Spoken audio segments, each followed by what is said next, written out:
প্রবাসে বসবাসরত মুসলিমদের মাঝে ভ্রাতৃত্ব, ঐক্য, ধর্মীয় চেতনাকে আরো সুদৃঢ় করার লক্ষ্যে ইতালিতে বর্ণাঢ্য ইফতার ও দোয়া মাহফিলের আয়োজন করেছে সিলেট বিভাগ জাতীয়তাবাদী। প্রবাসে বসবাসরত মুসলিমদের মাঝে ভ্রাতৃত্ব, ঐক্য, ধর্মীয় চেতনাকে আরো সুদৃঢ় করার লক্ষ্যে ইতালিতে বর্ণাঢ্য ইফতার ও দোয়া মাহফিলের আয়োজন করেছে সিলেট বিভাগ জাতীয়তাবাদী ফোরাম ইতালি। পবিত্র রমজান উপলক্ষে আয়োজিত এই অনুষ্ঠানে প্রবাসী বাংলাদেশিদের বিপুল উপস্থিতি লক্ষ্য করা যায়। অনুষ্ঠানে সংগঠনের সভাপতি আরমান উদ্দিন স্বপনের সভাপতিত্বে ও সাধারণ সম্পাদক মুসলিম মিয়ার পরিচালনায় ভার্চুয়ালি প্রধান অতিথি হিসেবে বক্তব্য রাখেন গণপ্রজাতন্ত্রী বাংলাদেশ সরকারের প্রবাসী কল্যাণ মন্ত্রী আরিফুল হক চৌধুরী এমপি। তিনি দেশের উন্নয়ন ও কল্যাণে প্রবাসীদের ভূমিকা অত্যন্ত গুরুত্বপূর্ণ উল্লেখ করে বলেন, সবাইকে ঐক্যবদ্ধ হয়ে দেশের মানুষের উন্নয়নে কাজ করতে হবে। পাশাপাশি প্রবাসে বসবাসরত বাংলাদেশিদের মধ্যে পারস্পরিক সহযোগিতা, ভ্রাতৃত্ব, ধর্মীয় মূল্যবোধ জোরদারের উপর গুরুত্ব আরোপ করেন।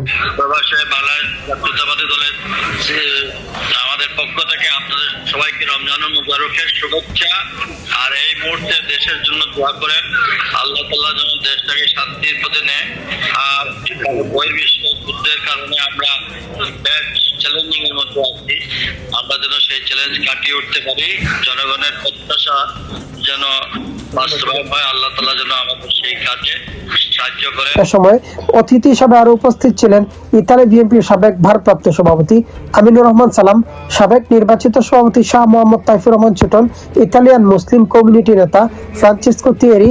এছাড়াও ইতালি বিএনপির শীর্ষ নেতৃবৃন্দদের মধ্যে উপস্থিত ছিলেন হুমায়ুন কবির, মাইনুল আলম খোকন, জুয়েল আহমেদ, ইতালি যুবদলের সভাপতি জাকির হোসেন গনি, সিনিয়র সহসভাপতি মাহমুদুল হাসান সহ রোম মহানগর বিএনপি, স্বেচ্ছাসেবক দল, শ্রমিক দল, বরিশাল বিভাগ জাতীয়তাবাদী ফোরাম, মানিকগঞ্জ জেলা জাতীয়তাবাদী ফোরাম, মুন্সিগঞ্জ বিক্রমপুর জাতীয়তাবাদী ফোরাম সহ বিএনপির বিভিন্ন অঙ্গ সহযোগী সংগঠনের নেতাকর্মী ও কমিউনিটির বিশিষ্ট ব্যক্তিবর্গরা।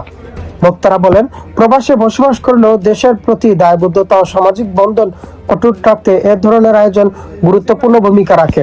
এ সময় সংগঠনের নেতৃবৃন্দদের মধ্যে আরো উপস্থিত ছিলেন সিনিয়র সহসভাপতি আমিন খান, সহসভাপতি নুরুল ইসলাম, জামাল উদ্দিন, যুগ্ম সাধারণ সম্পাদক বিজয় কর, লিমন আহমেদ, আন্তর্জাতিক বিষয়ক সম্পাদক মাসুদ রানা, ক্রীড়া সম্পাদক সুলেমান চৌধুরী, দপ্তর সম্পাদক জাভেদ আহমেদ, উপদেষ্টা মাসুক মিয়া, কাদির মিয়া, সাবেক সম্মানিত সদস্য সাব্বির আহমেদ, সদস্য জুবাহিদ আহমেদ, শাহরিয়ার আহমেদ টিপু সহ অন্যান্য সদস্যরা।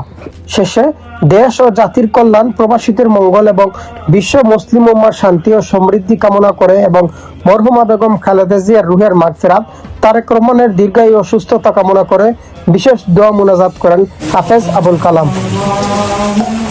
ইতালি থেকে মিনহাজ হোসেন।